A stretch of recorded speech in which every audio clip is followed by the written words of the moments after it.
Quando eu uso StackSpot AI, pelo fato de eu já ter dado a contextualização para ela, cara, o índice de acerto é 90 a 95%. Eu só tenho que fazer alguns ajustes no teste. Olá pessoal, tudo bem? Estamos aqui novamente para mais um episódio de Stack Talks. Lembrando que essa temporada estamos focados em pessoas usuárias de StackSpot AI e hoje nós vamos conversar com um desenvolvedor especialista em back-end, é o Gleiton.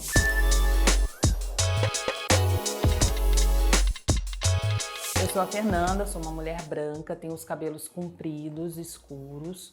Eu tô aqui no escritório da Zup em São Paulo, tô usando um óculos com armação transparente, uma camiseta preta com o logo de StackSpot aqui no meu canto esquerdo. E esse é o Gleiton. Gleiton, obrigada por você ter aceito o nosso convite. Eu que agradeço a oportunidade. Você poderia começar com a sua audiodescrição? Bem, sou um homem pardo, dos cabelos escuros e lisos, estou usando um óculos de armação escura, estou usando uma camiseta preta, sem nenhuma estampa, e estou aqui no escritório da Zup, com o fundo do escritório da Zup. Gleiton, a gente vai explorar um pouquinho hoje, sobre como tem sido assim o seu dia a dia utilizando o produto, mas antes disso, a gente gostaria de entender um pouquinho sobre a sua biografia, o tempo que você tem de carreira, por que área de tecnologia, quanto tempo na Zup. Conta um pouquinho pra gente. Eu comecei na área de tecnologia acho que em 2013 mesmo, que eu conto, eu iniciei a graduação mesmo, foi quando eu me apaixonei pela área, eu estava indeciso ainda na época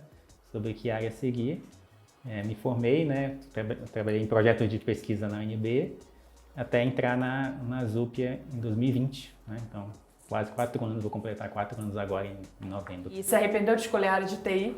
Não, jamais. Eu acho que me encontrei na área. E como que começou assim, qual foi o seu primeiro contato com o StackSpot AI? O primeiro contato foi nas meets internas da Zup, então assim que lançou o produto, eu acho que eu fui um dos primeiros usuários, então já comecei a usar para valer no meu dia a dia, E desde lá ele tem evoluído muito. Então, a proposta que ele se mostrou na época, eu acho que caiu como uma luva para as nossas necessidades que a gente tinha no dia a dia, enquanto dev dentro da instituição, dentro da organização. Quando você fala assim, eu identifiquei que poderia me ajudar no meu dia a dia, como que foi esse processo? E você sentiu a necessidade de estudar, para aprender, ou foi uma coisa muito orgânica ali no seu dia a dia? Não, para mim foi orgânica porque eu já usava muito e já estudava muito a respeito do uso da AI no ciclo de desenvolvimento, Então, incorporar uma ferramenta nova para mim foi perfeito no que eu já estava esperando, E ela supriu muito bem a necessidade. E qual foi, assim, a primeira dor ali que você trouxe para o seu dia a dia para resolver com o uso do produto? Eu acho que a principal dor que o StackSpot resolve é a contextualização, a hipercontextualização. Porque as ferramentas de mercados que tem, quando você desenvolve dentro da sua companhia, dentro do seu grupo de desenvolvimento, há uma série de informações ali dentro que você não vai encontrar na internet, que não serviu de base para o treinamento de uma LLM default, uma LLM padrão, e por isso ela não vai te dar uma resposta satisfatória quando você perguntar, que a gente chama de vai alucinar, Então a maior parte do uso dentro de um grupo de desenvolvimento de uma companhia cujo conhecimento é da companhia, a LLM tende a não ser tão efetiva, O uso de uma plataforma assim não é tão efetiva porque você não tem um contexto para dar. Sim. Você pode até, durante o uso de uma ferramenta default, ir passando algum contexto, mas ele não é persistente, Então você sempre teria que estar informando em cada prompt qual é o seu contexto, explicando o contexto, e não dá. E por isso que o StackSpot e não só ele como uma LLM, mas como uma plataforma, que você guarda suas bases de conhecimento, compartilha a base de conhecimento, eu acho que esse que é o principal diferencial mesmo. Então eu consigo, para além de cadastrar, informar, deixar persistindo lá, tudo o meu contexto do meu projeto, as tecnologias que eu uso, a stack que eu uso, os possíveis problemas, o meu estilo de codar, eu deixo registrado na StackSpot, de tal forma que quando eu for usar, ela já tem todo aquele contexto para mim as respostas serem mais efetivas. Então esse foi o diferencial. E além disso, eu posso, dado que eu dei esse trabalho inicial de compartilhar o conhecimento, de cadastrar esse conhecimento, essas bases de conhecimentos, eu posso compartilhar com o time na sequência. Então, o trabalho que eu tenho de contextualizar a ferramenta, meu time ganha na sequência, porque eu posso compartilhar todos os recursos que o StackSpot oferece. A questão da hipercontextualização realmente é um grande diferencial, Porque tem informações ali que, por exemplo, para um banco não poderiam nunca estar disponíveis, numa LLM aberta, né? Perfeito. Da OpenAI, sem condições, né? Perfeitamente. Mas assim, pensando ali no seu dia a dia, na sua jornada, nas suas demandas de trabalho. Por exemplo, fazer um code review. Foi por ali que você começou o seu uso? Foi exatamente qual atividade ali que você começou a incorporar o produto? No meu caso, é a escrita de testes. Eu ganhei muito mais velocidade, mais produtividade durante a escrita dos testes, porque, somado a essa contextualização, quando eu vou escrever um teste, eu já não precisava mais escrever ele do zero. Então, eu posso dizer para o TechSpot AI, escreva os testes para cair aqui, a diferença de uma LLM default do mercado com essa. Quando eu pergunto para uma que não está com o meu contexto, ela vai me dar uma resposta padrão que não vai simplesmente compilar o teste. O teste não vai funcionar, entendeu? Sim. O teste vai ficar com um resultado ruim. Quando eu uso esse TechSpot AI, pelo fato de já ter dado a contextualização para ela, cara, o índice de acerto é 90% a 95%. Eu só tenho que fazer alguns ajustes no teste. E para quem está desenvolvendo, isso é uma mão na roda. Então, qualquer tarefa que você buscar e você for fazer o teste, e isso tem que ser replicado no time inteiro, você não escreve mais testes do zero. Eu acho que dificilmente você vai escrever teste do zero hoje em dia. Você vai lá e pede para a LLM gerar o teste para você. E você vai conseguir ser mais efetivo usando hipercontextualização, que é o que o TechSpot AI. Escrita de testes, refinamento de histórias. Então, quando a gente fala sobre desenvolvimento de software, que a gente estava conversando, né? O ciclo de desenvolvimento ele tem 5 etapas, né? Que é o design, a licitação de requisitos, o desenvolvimento da aplicação em si, a escrita dos testes, né? A manutenção, que muitas pessoas esquecem, e também o gerenciamento do sistema. Então, há caso de uso em todas essas 5 atividades do ciclo de desenvolvimento de software.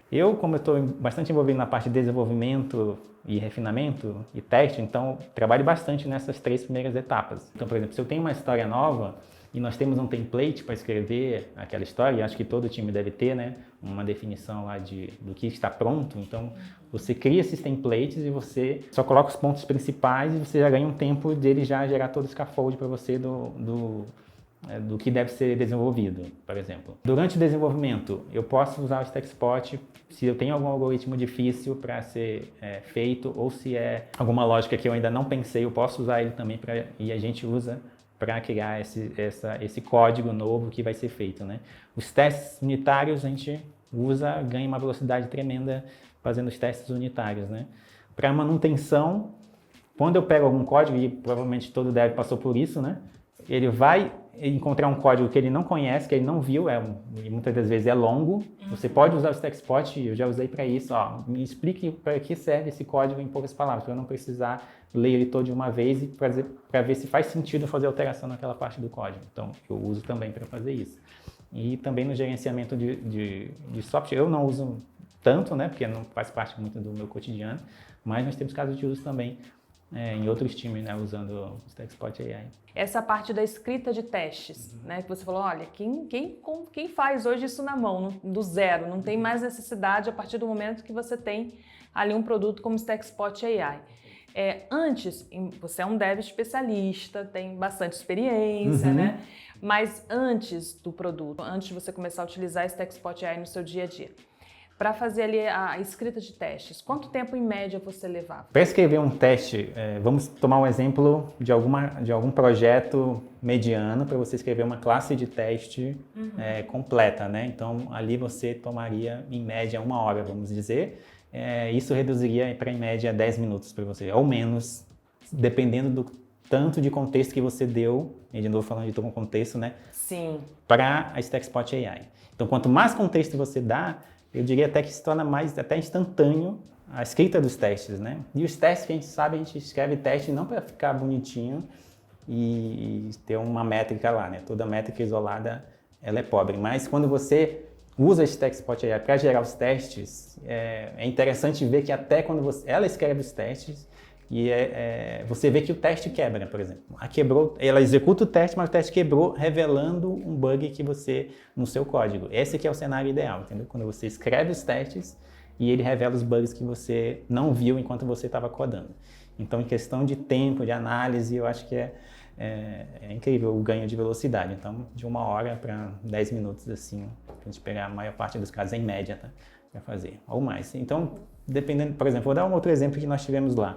Teve uma biblioteca Python e ela ficou depreciada. E aí a gente fez outras alterações no projeto e aquela biblioteca está depreciada. A LLM em si não tinha esse contexto, porque ela foi treinada até determinada data com conteúdo da internet. E aí a gente contextualizou com aquela depreciação. E em vários projetos a gente usava... Vocês fizeram isso por meio de um Knowledge Source? Knowledge Source. Então, aqui é um Knowledge Source. Com essa informação, a biblioteca tal depreciada, vamos trocar por essa outra biblioteca que é melhor, e é assim que se testa com essa outra biblioteca. Você troca isso por isso e isso por isso. E a gente tinha vários projetos que usavam esse tipo de teste. Então, quando a gente criou esse Knowledge Source, associamos a um Quick Command, ou Quick Command, né? Que usava essa Knowledge Source para gerar os testes unitários. Então, vários projetos que a gente aplicou esse Quick Command, então o teste foi corrigido instantaneamente. Então, como é que... Olha só, olha o ganho, né? Então, provavelmente ali você gastaria talvez 30 minutos olhando a classe de teste inteira e lembrando que aí você comete um erro de digitação.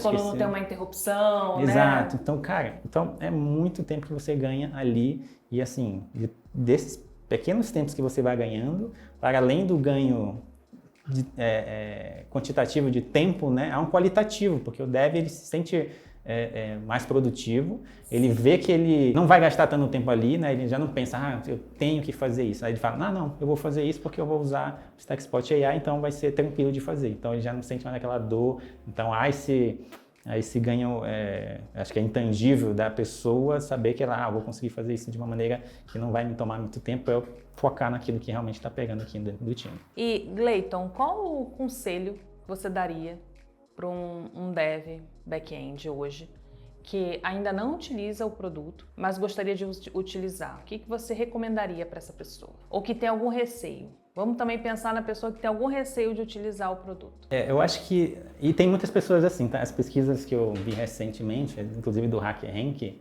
mostram que alguns devs têm esse preconceito contra o uso da AI, muito causado pelas primeiras versões que existem, né? Que elas não davam respostas tão boas, ou então não era bem o que era. Não tem confiança. Exatamente, não tem a confiança em usar.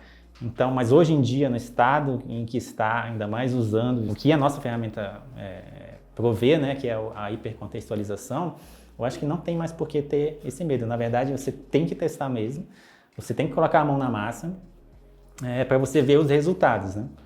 E assim, isso também depende um pouco da senioridade da pessoa.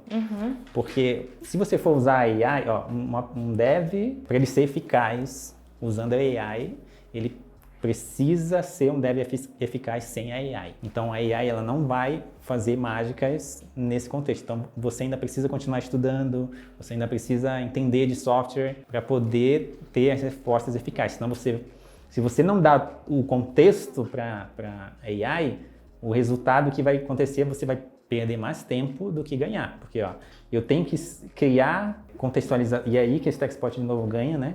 Você já cria esse contexto, mas se você não der o contexto e você vai perguntar sem contexto, ela vai te responder esse contexto. Aí você vai dar um contexto, ela vai te dar uma resposta não satisfatória novamente. E você vai fazer essa troca tantas vezes que você vai ficar frustrado e vai perceber, na verdade, que você está perdendo tempo. Então, por isso que você precisa da hipercontextualização. Sem ela, realmente você pode acabar perdendo tempo. Então, você precisa ser eficaz na hora de fazer os seus prompts. E isso normalmente é uma dor inicial, que você vai dar um contexto para ela e depois você já pode ser mais sucinto na hora de pedir alguma coisa para StackSpot AI. Você hoje, né, como especialista back-end, atua bastante ali em mentorias, né, ajudando ali pessoas do time. Não sei se já rompeu a fronteira do time, ele já está mentorando outras pessoas. Como que, né, nesse movimento ali de disseminar esse conhecimento, como que o StackSpot também está te ajudando nessa rotina? É interessante essa pergunta porque realmente eu percebi essa mudança quando a gente vai falar sobre mentoria ou para tirar dúvidas ou para conversar com outro dev, né? Então, antes a gente tinha aquela conversa a 2, mas à medida, dependendo do nível técnico que você está conversando, ela passa a ser a 3 com o StackSpot AI.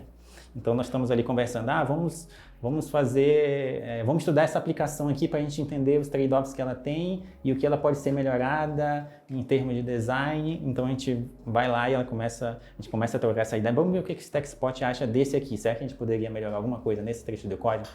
Então, em vez de ser um pair programmer, uma pair análise, é um trio análise, né? Passa a ser a 3. Então, cola lá, olha só o que ele fez aqui, né? Será que ele consegue gerar esse diagrama de atividade para a gente, baseado nesse outro diagrama que já existe? A gente cola lá, cara, a gente se surpreende com os resultados. Então, pô, ele gerou um diagrama contextualizado que não tem na internet, é daquela aplicação específica e nos dá uma visão daquele projeto específico que é do nosso dia a dia. Durante as conversas que nós temos, então por exemplo, se eu pego alguém que está chegando agora, ainda não conhece a ferramenta, e aí eu já começo a mostrar, vamos perguntar isso para a Stackspot AI, o que ela acha, né? Vamos criar um quick comment para isso.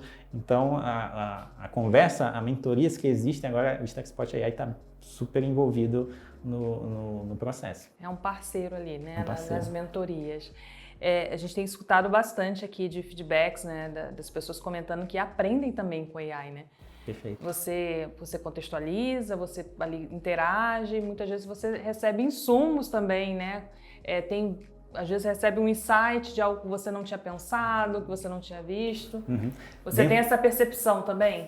Tem também. E eu acho que uma das atividades mais difíceis do desenvolvimento de software é uma bem simples, que é nomear variáveis. Então você vai lá, está codando lá e começa uma discussão de como vai ser o nome do contrato, qual o melhor nome que a gente pode dar para aquele atributo de um determinado contrato no JSON que você está fazendo, está construindo uma nova API. Eu uso muito para isso. Então, a gente discute, esse é o contrato da API, vamos ver se o Stackspot AI entende, dado esse aqui sem ter contexto nenhum, tá aqui esse contrato, o que você acha dele? Então, ela vai sugerir o nome dos campos, que é justamente onde a gente pega mais de um determinado nome de atributo, seja num contrato, seja num código-fonte mesmo, se ele está claro o suficiente. E aí ele se torna um terceiro, né? Porque eu digo que está claro e você disse que não está claro. Então vamos jogar para o Stackspot AI e ele vai aqui decidir para a gente. Ou então sugerir um terceiro nome que para nós vai ser muito mais claro, né? Então a gente usa bastante também no desenho de APIs, no processo de escrita do código em si, né? Para definir o nome de classe, nome de variáveis. Então a gente usa bastante. Gleito, eu tenho a impressão que você se tornou o dev que coda do lado esquerdo da IDE agora, né? Não é mais do que coda do lado direito, né? Perfeito, então...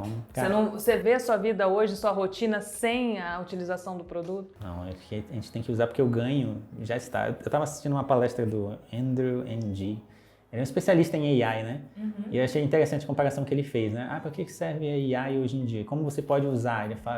Ele fez com outra pergunta, né? Para que você usa eletricidade hoje em dia, né? Aí, eu uso eletricidade aqui na lâmpada para ligar as câmeras, né? Para tudo, para gelar.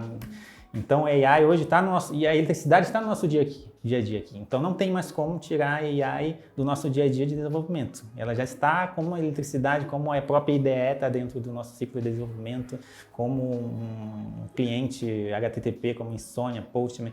Tudo isso ela já faz parte do nosso dia a dia. Não tem mais como ela sair. Então, daqui, e aí a gente pensar em maneiras sempre de otimizar, como a gente pode melhorar. E os estudos científicos estão saindo a todo momento, então a academia está muito focada em trazer esses estudos, se realmente traz ganho, se não traz, e o que a gente percebe com o time, perguntando, né, falando com as pessoas, que estão todos nessa vibe. Cara, eu uso para tudo também durante o ciclo de desenvolvimento de ideia. Tanto esses estudos que você tem aí lido, traz essa visão de ganho também, embora, né, aqui no dia a dia está mais do que comprovado, mas qual é o resultado desses estudos também que você tem Todos analisado? eles apontam para ganho de produtividade durante todo o ciclo de desenvolvimento de software.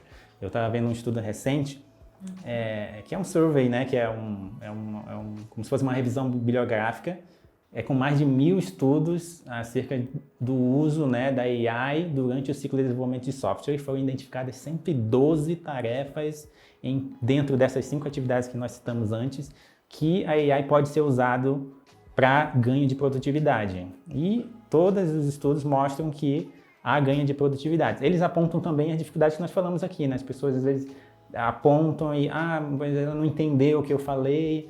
Toda vez que fala assim, não deu certo, é porque não tinha um contexto. Uhum. E aí o Stackspot traz o quê? O contexto para dentro. Então, o prompt não foi bem feito também, né? Exatamente, tem isso, né? Exatamente. Então, é algo que, assim como qualquer framework do front-end, se a pessoa é do front-end, do back-end, você vai ter que estudar o Java 25, sei lá, que saiu, o React 20 que saiu, você tem que estudar eles porque estão em as novidades.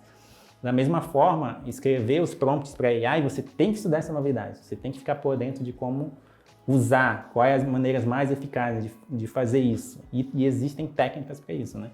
Então você pode escrever o passo a passo do que você quer, de tal forma que a resposta vai ser mais eficiente para você.